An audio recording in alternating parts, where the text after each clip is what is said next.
Hi, everyone. I'm Erin Burke, and I am the Communications and Events Officer at the Scottish Civic Trust. For today's presentation, I'll be giving a brief overview of how to use social media to promote heritage. So why should you use social media? Social media is increasingly becoming a key way that organizations can communicate directly with audiences. As of 2019, over 3.5 billion people across the world use social media, equating to about 45% of the world's population. And this number continues to grow every year. So just since the onset of COVID-19 in 2020, research shows that people are online more than ever, with average monthly visits to Facebook, Twitter, and Instagram increasing by an average of 27%. These numbers make it clear that there are large online audiences readily available to engage with via social media. So today we'll be looking at how heritage organizations can effectively reach these audiences. During today's talk, I'll cover all of the basic elements that you need to build an effective social media marketing strategy, including identifying goals, choosing platforms, understanding audience trends, writing engaging content, ensuring that your posts are accessible, and then finally evaluating the success of your social media marketing. First, goals. A goal is a statement about what you want to achieve with social media marketing, and goals help you choose key messages, manage your budget, and align your social media marketing with your wider organizational goals. There are different types of goals, and they will vary depending on what your organization wants to achieve with social media. It's important to note that your goals will inform which platforms you choose and what type of content you post. I've put some example goals up on the screen that are most likely to be relevant to community heritage organizations. The first goal I've listed is growing brand awareness, which is generally a goal of all marketing and will likely be applicable to all of your organization's communications. This means that you want your communications to increase the number of people who know about your organization and also the work that you do. Secondly, increasing traffic to your website. Social media is a great way that you can regularly direct audiences to your website. So for your organizations, this may mean directing audiences to news stories, virtual tours, learning resources, or other event information. Another goal could be improving community engagement by conversing with audiences or visitors on social media. And this is a great way to build relationships and encourage more public engagement with your work. Another goal might be expanding audiences or diversifying the type of people who engage with your organization. Social media can enable you to reach many different types of people and communities worldwide, and I'll talk more about this in a bit. Maybe you'd also want to use social media to build networks and develop relationships with the heritage sector partners and funders. So some social media platforms are better suited to this than others. And again, I'll talk a bit more about this soon. And then finally, the last goal that I've listed is advocate for change. If your community heritage organization is campaigning for change in your local area, this communication goal may be for you. As I said earlier, your goals will inform which social media platforms you choose to use. And this is because different social media platforms have different uses and strengths. It can be a common misconception that the best way to get your message to as many people as possible is to create an account across all available social media platforms, but some platforms will be better suited to your goals and at reaching target audiences than other platforms. And also, you should consider your time and resources when choosing platforms and also choosing how many platforms you use because managing social media accounts does require a time commitment. I've chosen to talk about the three most popular social media platforms for heritage organizations. So this is Facebook, Twitter, and Instagram. Facebook is an application that was built to foster relationships between friends, family, clubs, and other social networks. And it's a great platform for community heritage organizations to use to raise brand awareness and post updates about your event or your venue. And this is easily done by creating a Facebook page, which people can like and follow to see your updates on their newsfeed. Twitter is an application that is suited to time-sensitive content and is often used as a place to read breaking news. It's also the most discursive of the social media networks, and people often engage in conversations about shared interests by using hashtags. Because of Twitter's discussion-based nature, it's a great platform for community heritage organizations to use to advocate for change and increase community engagement. So for example, if you're working to save a local building or contesting planning decisions, Twitter is a great place to connect with audiences who are very engaged or passionate about specific subjects. And also relatedly, Twitter is ideal for connecting with heritage professionals and enthusiasts and building your sector connections.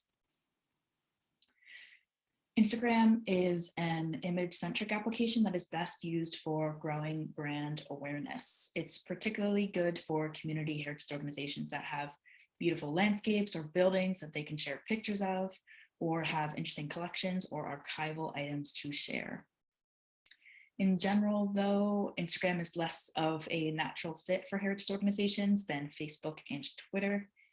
If you have information to share that can't be accompanied by a striking image, it's best not to use this platform. However, as we'll talk about in the next section, Instagram does have interesting opportunities in terms of audience expansion. Okay, moving to audiences. As I've just hinted at, different social media platforms reach different audiences. And which social media platforms you choose will not only depend on the goals that you set and the time and the resources that you have, but will also be determined by your target audiences.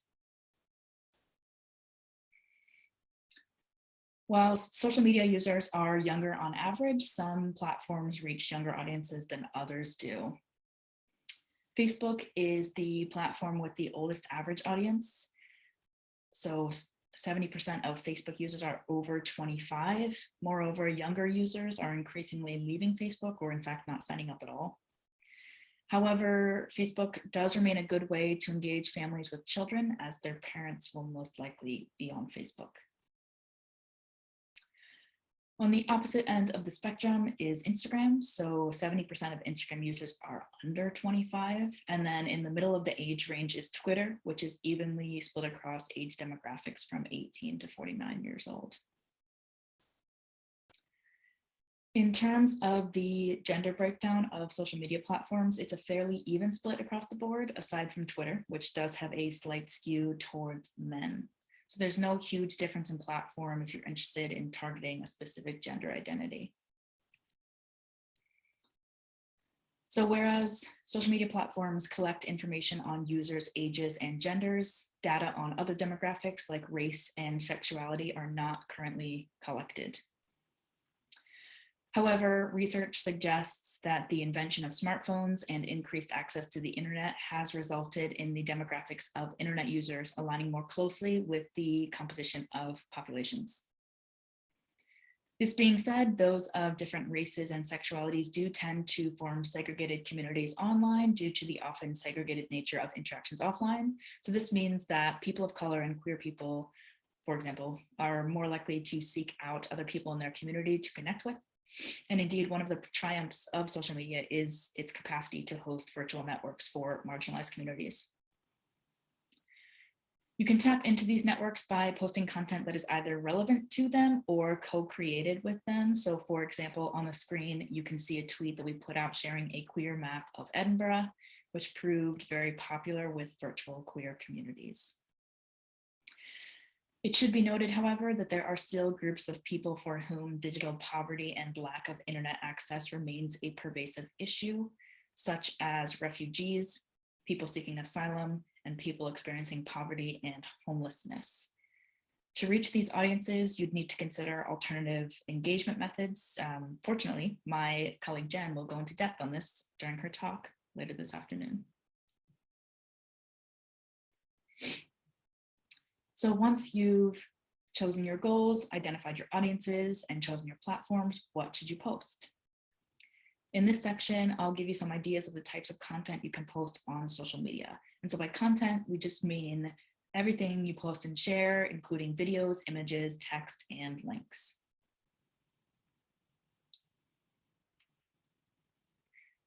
Promotional posts. Does what it says on the tin. These posts promote your events, campaigns, news, site, or digital activities. I've included an example from our Doors Open Days Festival.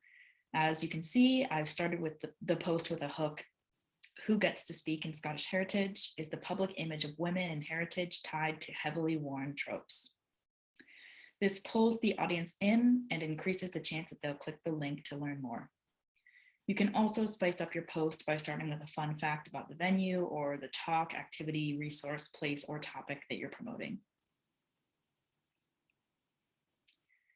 Educational posts share interesting facts or images with your followers, so they don't necessarily promote any events or activities of yours, nor do they drive audiences to undertake a specific action. They simply share information that is relevant to your organization's work.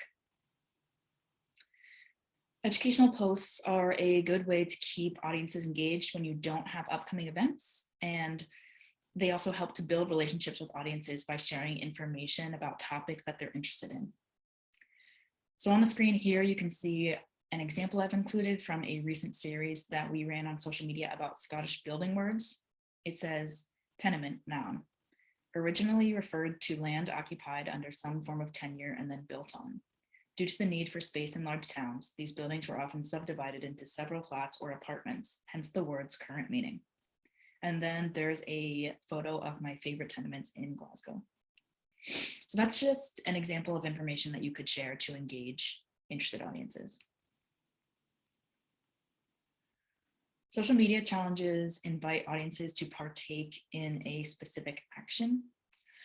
For example, you may challenge people to respond with their best pun related to an object in your collection, or to send in a photo of specific landmarks like a digital local scavenger hunt.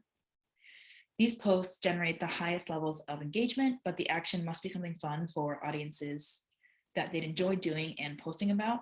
Also, in general, the less effort that is required, the more likely that you'll receive responses. For example, during the first lockdown, we put out a call for audiences to send in photos of their lockdown views, which we then responded to with information about the buildings or the area in the photo. Here on the screen is a post about a view from Inverness that reads, an amazing shot of Academy Street, Inverness for Whatsuit Mawindi. This street ran along the defensive ditch that circled medieval Inverness. The ditch was once called the Foul Pool because local tanneries discarded waste there. And so the Whatsuit Mawindi challenge that we ran was extremely popular, and we received over 75 photos from people across Scotland. Jokes. So posts with a bit of humor and personality are always welcome, but just do be a bit careful that your jokes are appropriate for your brand. It's often a good idea to run your jokes by colleagues, friends, or family members, or to input them into internet search engines before posting, just to be sure you're not unintentionally posting anything offensive. We love to use lighthearted puns for our accounts, like the post shown on the screen, which reads, we can't help but feel drawn to the Lysell Center's event on the magnetic field. However, it is important to be aware that jokes are not appropriate in every context. So for example, we would never use puns or jokes when talking about complex topics like histories of exploitation. Responses. So not every post has to stem from an original idea of yours. You can respond to other people's or other organizations' posts. Audiences generally like when organizations chat with one another and get involved in conversations. This can also help you build relationships with others in the sector. You can see an example of this on the right, where we shared a post from Interpef Free Library, where we boosted their post calling for people to suggest topics for their Ask the Keeper series. The final type of content that I'll talk about is user-generated content, which is when audiences post about your organization, venue, or event. And this type of content is 9.8 times more impactful and trusted than content created by organizations themselves. So it's a very valuable marketing tool. So just be sure to share it and respond when you do receive it. You can see an example of user-generated content here, where a user commented that they loved the video from the entomology collections at National Museum Scotland. Moving on to accessibility. There are simple steps that you can take to increase the accessibility and inclusivity of your social media posts. Not only is creating accessible posts the right thing to do, it also maximizes the number of people that your messages can reach. The first thing I'd recommend is creating house rules to ensure that you keep your social media a safe and enjoyable space for audiences. Organizations are increasingly expected to monitor their online spaces to make sure that people are behaving kindly towards one another. In general, house rules would outline that you encourage comments about relevant topics and respectful debate and conversation, and clearly state that you will remove any discriminatory comments and block people who make personal attacks or use abusive language. You can find our house rules linked in the bios of our social media pages at Scottish Civic Trust, which you can feel free to adapt for your own purposes.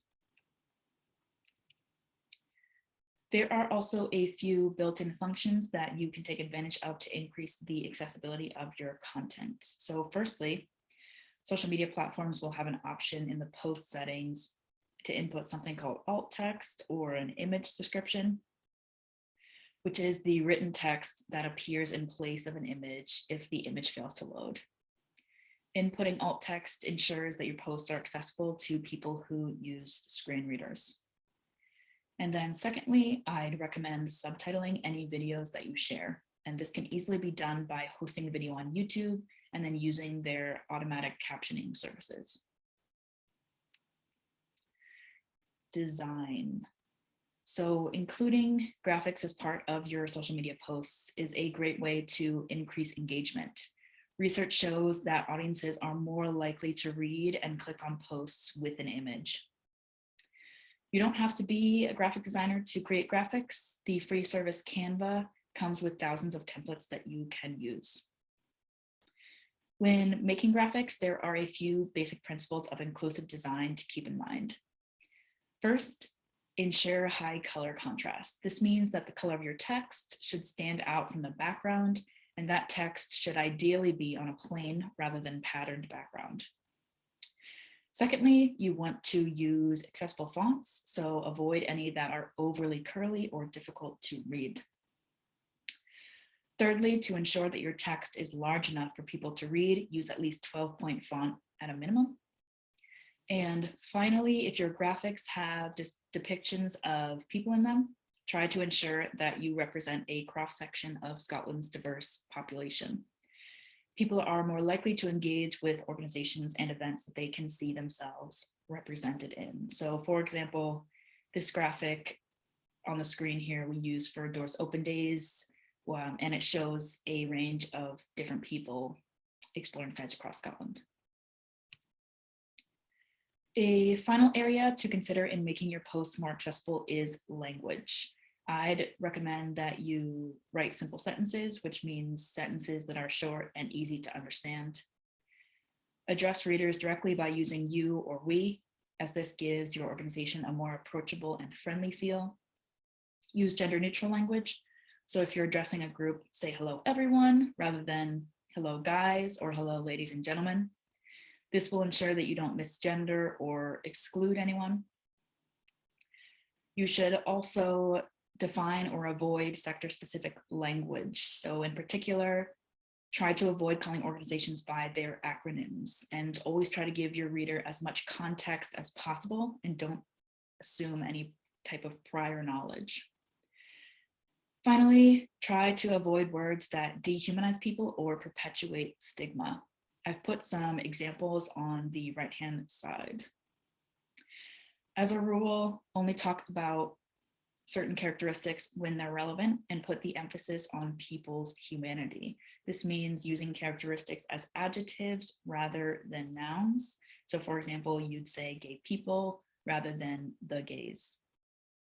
If you're unsure about using a word, I'd recommend doing a bit of Googling to read what people in that community call themselves.